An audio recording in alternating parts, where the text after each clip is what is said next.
আসসালামু আলাইকুম, সকলে কেমন আছেন? তো গাইজ, এখন অনেক বৃষ্টি হয়, সব সময় বৃষ্টি চলছেই। এই বৃষ্টিতে মনটা একটু খিচুড়ি করে।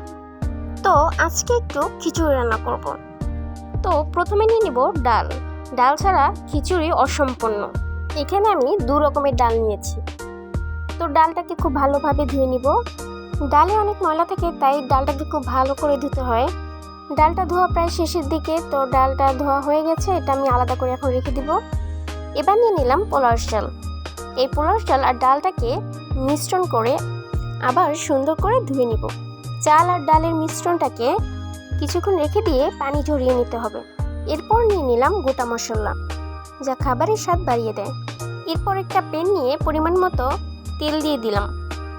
প্যানটা গরম হওয়ার পর পরিমাণ মতো গরম মশলা দিয়ে দিলাম। মশলাটা একটু লালচে হলে দিয়ে দিলাম পেঁয়াজটাকে খুব ভালোভাবে নাড়াচাড়া করে লাল লাল করে নিতে হবে।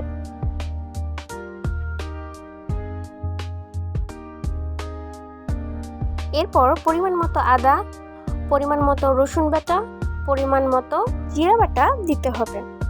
আবার সুন্দর করে নাড়াচাড়া করে নিতে হবে, যাতে মশলার মিশ্রণটা সুন্দর হয়।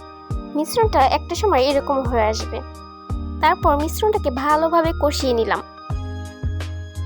এরপর দিয়ে দিলাম মুরগির মাংস দেওয়ার পর খুব ভালোভাবে নেড়েচেড়ে নিব।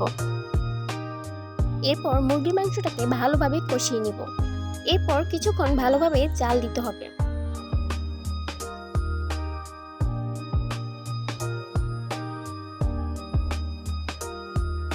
তরকারিটা কষে আসলে তারপর পরিমাণ মতো পানি দিয়ে নিব, যাতে আরো ভালো করে হয়।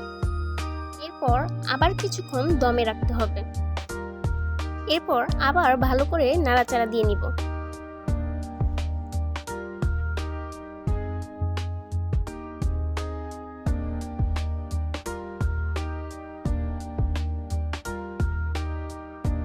ভালো মতো নাড়াচাড়া করা হয়ে গেলে দিয়ে দিব চাল আর ডাল।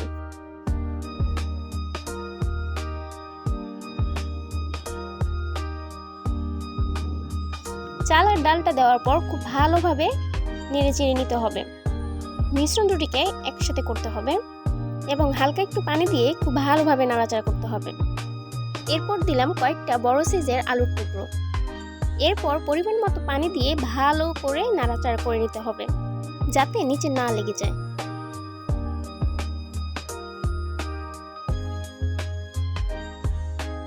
জাল হওয়ার সময় একটু পর পর নাড়াচাড়া দিয়ে নিতে হবে, কারণ খিচুড়ি প্রায়ই নিচে লেগে যায়।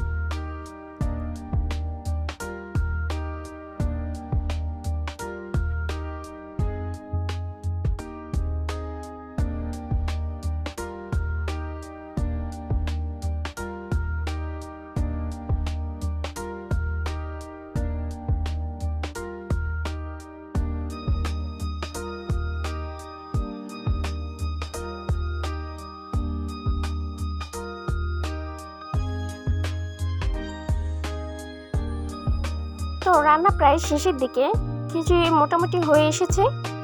তো গাইজ, আমার ভিডিও আপনাদের কেমন লেগেছে প্লিজ কমেন্টে জানাবেন।